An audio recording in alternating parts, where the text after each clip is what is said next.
نحمده ونصلي ونسلم على رسوله الكريم أما بعد فأعوذ بالله من الشيطان الرجيم بسم الله الرحمن الرحیم۔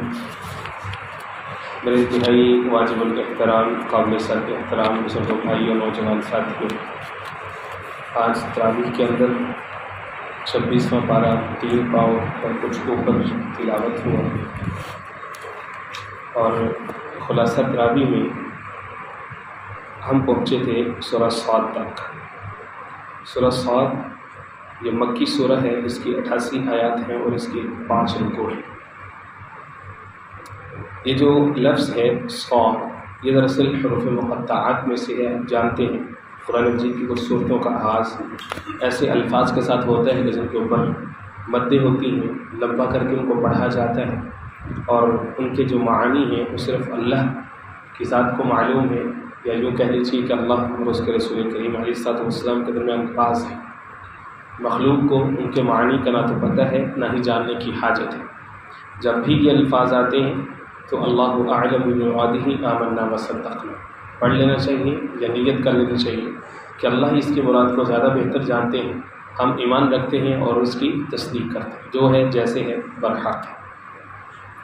سورہ کا آغاز یہ ان جملوں سے ہوتا ہے کہ کفار و مشرکین یہ کہتے ہوئے حضور پاک علیہ الصلوۃ والسلام کی مجلس چھوڑ کر کے چلے گئے تھے۔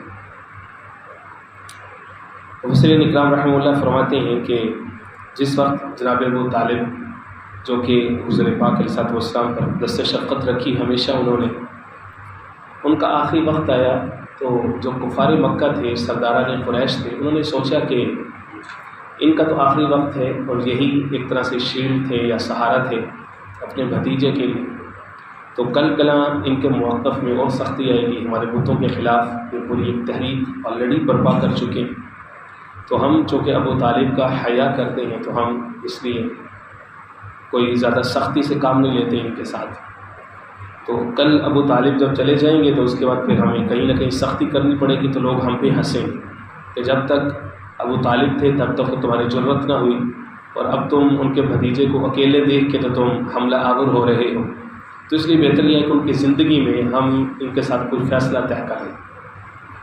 ابو جہل سمیت عاص بن وائل اور بڑے بڑے سردار 25 کے قریب لوگ آئے جناب ابو طالب کے پاس، ہم آپ کے ساتھ انصاف کی بات کرنے آئے، یہ آپ کا بھتیجے ہمارے بتوں کو برا بھلا کہتے ہیں، ان سے کہیں کہ ہمارے ساتھ مذاکرات کریں، طے کریں۔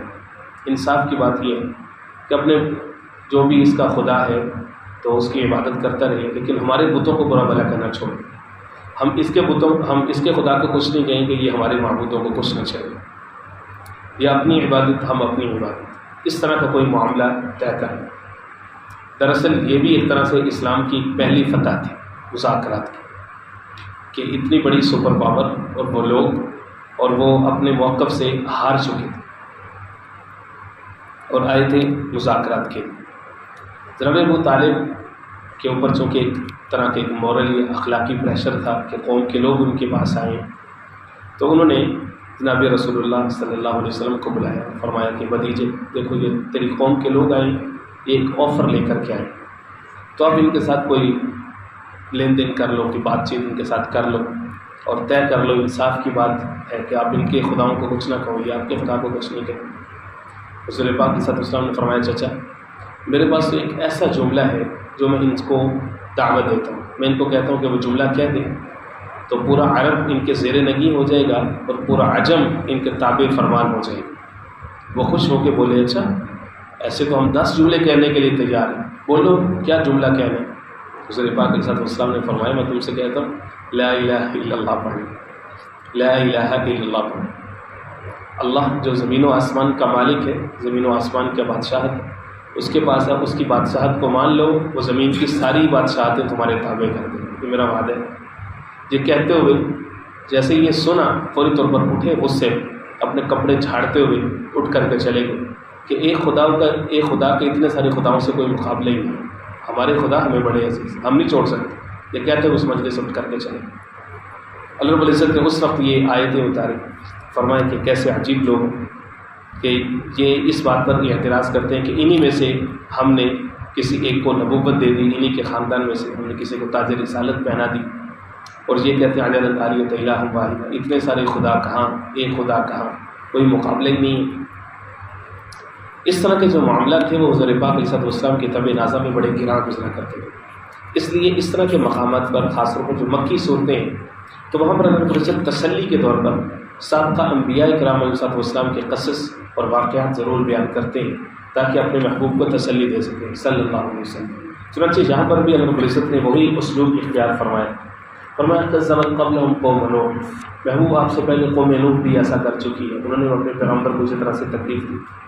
اس طرح سے قوم عاد نے کیا، فرعون نے کیا، قوم سمود نے کیا، قوم لوط نے کیا، اصحاب الایکہ نے کیا۔ یہ سب لوگ پہلے اقوام ساری کے سارے اپنے انبیاء کے ساتھ اس طرح کا معاملہ کر چکے، تو آپ بس اپنے موقف پہ ڈٹے رہے، اب حق کے اوپر۔ اس سورہ کا جو مرکز ہے وہ جناب داؤد اور جناب سلیمان علیہ السلام کے واقعات ہیں۔ جناب داؤد اور سلیمان رب العزت نے بہت بڑی بادشاہت عطا فرمائی تھی۔ جناب داؤد کا اس میں واقعہ ہے کہ جن کے ذیل کے اندر کوئی بھی شخص جو حاکم ہے یا قاضی ہے، اس کو دراصل ایک نصیحت کی گئی ہے۔ جناب داؤد علیہ السلام کے پاس دو بھائی آئے اور وہ شکایت لے کر کے آئے۔ ایک کہنے لگا کہ یہ میرا بھائی ہے، اس کے پاس 99 دمبیاں ہیں، دمبی شیپس، اور میرے پاس صرف ایک ہے، اور یہ مجھے کہتا ہے تو ایک بھی مجھے دے دے تاکہ میری تو 100 پوری ہو جائے، تیرے پاس تو ایک ہی ہے، تو اب ہمارا فیصلہ کر دیں۔ داؤد علیہ السلام نے ان میں سے جو شخص ظلم پر تھا تو صرف اس کی بات سنی اور مظلوم سے خطاب فرمایا، اور بظاہر ہونا یہ چاہیے تھا کہ دونوں کی بات سنتے، اور خطاب جو تھا وہ صرف مظلوم سے نہ ہوتا بلکہ دونوں سے ہوتا ہے، قاضی کا یہ۔ مفسر رحمہ اللہ نے اس واقعے کے اندر بڑی ساری حکمتیں لکھی۔ ایک تو یہ کہ داؤد علیہ السلام کا چونکہ معمول یہ تھا کہ ایک دن وہ کام کرتے تھے مخلوق کے لیے، ایک دن وہ اللہ کے لیے وقف کرتے تھے، تو یہ دن وہ تھا جس دن انہوں نے اپنے اللہ کے لیے وہ دن وقف کیا ہوا تھا، اور وہ لوگ اچانک سے دیواریں باندھ کر کے آئے، تو یہ داؤد علیہ السلام کے لیے ایک امتحان کی صورت اختیار کرنی تھی۔ تو داؤد علیہ السلام اس قضیے کو جلدی سے نپٹانا چاہتے تھے، اس لیے انہوں نے یہ اسلوب اختیار فرمایا۔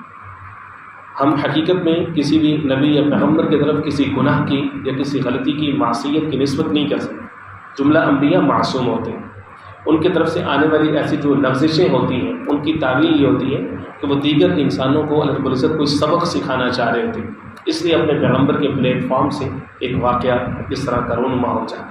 یہاں پر بھی ایسے ہی ہے کہ قاضی کو چاہیے ہمیشہ دونوں کی بات سنیں، کسی ایک سے خطاب نہ کریں، کسی بھی معاملے میں کسی ایک کو ترجیح نہ دیں، چاہے دو فریقوں میں سے کوئی ایک وقت کا حاکم ہی کیوں نہ ہو۔ قاضی شریح کی عدالت میں سیدنا عمر فاروق یا سیدنا علی مرتضیٰ دونوں میں سے کسی ایک کا واقعہ پیش ہوئے بطور فریق کے، تو وہ اٹھ کھڑے ہوئے جو قاضی تھے۔ سیدنا عمر فاروق رضی اللہ عنہ نے فرمایا کہ آج کا فیصلہ تو کر لے، لیکن اس فیصلے کے بعد تو معزول ہے، تجھے کس نے اجازت دی؟ میں اس وقت بطور حاکم یا خلیفہ نہیں آیا تیری عدالت میں، میں اس وقت تیری عدالت میں بطور فریق آیا ہوں، ایک عام شہری کے آیا ہوں، فریق مقدمہ ہوں میں۔ تو نے کھڑا ہو کے جو مجھے پروٹوکول دیا نا، یہ تو نے اپنے عہدے کی خلاف ورزی کی ہے، جو تو نے اوتھ لیا تھا، اس واقعے کے بعد تو معزول ہے، اس کو معزول کر دیں اپنے عہدے سے۔ تو قاضی کی بڑی ساری ذمہ داریاں ہوتی ہیں، ججز کی بڑی ساری ذمہ داریاں ہوتی ہیں، یہاں پر تو عدالتیں بکتی ہیں، جج بکتے ہیں، وکیل بکتے ہیں، گواہ بکتے ہیں، ہر چیز بکتی ہے، تو امن کہاں سے ہوگا؟ سلیمان علیہ السلام کا واقعہ بھی اسی سورہ کے دوسرے رکوع کے اندر ہے۔ داؤد علیہ السلام پھر یہ سن کر کے سجدے میں گر پڑے تھے کہ مجھ سے ایک معاملہ ہوا ہے، تو فوری طور پر اللہ کی طرف رجوع کیا۔ سلیمان علیہ السلام ان کے صاحبزادے تھے، کیا بادشاہت اللہ نے ان کو دی تھی۔ اللہ فرماتے ہیں وَوَهَبْنَا لِدَاوُودَ سُلَيْمَانَ، ہم نے جناب داؤد کو سلیمان عطا کی۔ نعم العبد، کیا بندہ تھا وہ، کیا بندہ ہوگا جس کی اللہ خود تعریف کرے، کیا ہی بندے تھے۔ انہ اواب، ایک دن ان کے سامنے جہاد کے گھوڑے لائے گئے، جہاد میں جو انہوں نے خود اپنے لیے پال رکھے، گھوڑوں کی نمائش تھی، اور ظاہر ہے کہ جس آدمی کا پسندیدہ کوئی جانور ہو یا سواری ہو تو انسان کو اس سے کتنی محبت ہوتی، اور اس میں کوئی عیب بھی نہیں ہے، محبت ہونی بھی چاہیے۔ سورۃ النحل کے اندر ہے والخیل والبغال والحمیر لترکبوها وزینہ، فرمایا لوگوں، گھوڑے، خچر، گدھے، یہ تمہارے لیے سواریاں ہیں، لترکبوها تم ان کے اوپر سواری کرتے ہو، وزینہ اور تمہارے لیے باعث زینت ہے۔ انسان کی جو سواری ہوتی ہے اس کی عزت کرنی چاہیے، اس کے جو حقوق ہیں وہ ادا کرنے چاہیے۔ ضروری نہیں ہے کہ گدھے، گھوڑے اور خچر یہ تو سواری ہیں، آج کل جو جدید زمانے کی سواری ہیں ان کی بھی عزت کرنی چاہیے، ان کے بھی حقوق ہیں۔ تو سلیمان علیہ السلام کے سامنے وہ گھوڑے تھے 100 کے قریب، اس سے بھی کچھ زیادہ تھے۔ حضرت ان کو دیکھ رہے تھے بطور حاکم، بطور کمانڈر، ان کی ذمہ داری بھی بنتی تھی۔ تو وہ اتنے پسند آئے کہ انہیں میں کھو گئے، مگن ہو گئے، حتیٰ کہ جو سورج تھا وہ ڈوب گیا، ان کو جو عصر کی جو معمولات تھے، جو نماز تھی وہ ان کی رہ گئی۔ جب وہ رہ گئی تو ان کو ایک دینی غیرت آئی، تو انہوں نے کیا کیا کہ قرآن مجید کی یہ جو آیا ہے، آیا نمبر 33 سورہ صاد سے، فَطَفِقَ مَسْحًا بِالسُّوقِ وَالْأَعْنَاقِ، انہوں نے ان سب کو ذبح کر دیا، ان کی پونچھیں کاٹ دی، ٹانگیں کاٹ دی ان کی۔ کہ مخلوق میں سے کوئی چیز اللہ رب العزت کی عبادت میں، میرے راستے میں سستی کا سبب بنی ہے اور اس میں رکاوٹ بنی ہے، اور اس میں میرا ذاتی نفس انوالو تھا کہ مجھے ان سے محبت تھی اپنے جانوروں سے، اور میں ان میں اتنا کھو گیا کہ وہ نماز مجھ سے رہ گئی، تو لہٰذا اس چیز کو میں اللہ کے راستے میں قربان کر دوں۔ فقہاء کرام نے اس کی مختلف تفسیریں فرمائی ہیں۔ ایک تو یہ ہے کہ ان کی شریعت کے اندر جس طرح دیگر جانور جو کہ حلال جانور ہیں شریعت محمد علیہ السلام، اس طرح گھوڑا بھی ان کی شریعت میں حلال تھا، ذبح کیا جاتا تھا، تو انہوں نے اللہ کے راستے میں قربان کر دی، لہٰذا کوئی اس میں کوئی ایسی بات نہیں ہے اعتراض کر دیجیے کہ جانوروں کا کیا قصور تھا، یہ جانوروں کو بھائی جانور کو حلال ہی کرنا ہوتا ہے، جو حلال جانور ہوتا ہے اس کو حلال کر دیا انہوں نے۔ دوسری بات یہ کہ ان کے اندر دینی غیرت موجود ہے، یہ انبیاء کی سنت ہے۔ کسی انسان کا جو بھی معمول ہو، فقہاء نے مسئلہ نکالا ہے، کوئی شخص کوئی عمل کرتے ہیں، تلاوت کرتا ہے، نوافل پڑھتا ہے، کوئی اللہ کے راستے میں کوئی خرچ کرتا ہے، صدقہ کرتے ہیں، اگر اس کی ریگولر روٹین میں کوئی فرق آ جاتی ہے کوئی چیز، تو وہ اپنے نفس کو سزا دے۔ یہ انبیاء کی سنت ہے تاکہ نفس آئندہ سے پابند رہے، اس کو دھوکہ نہ دے سکے۔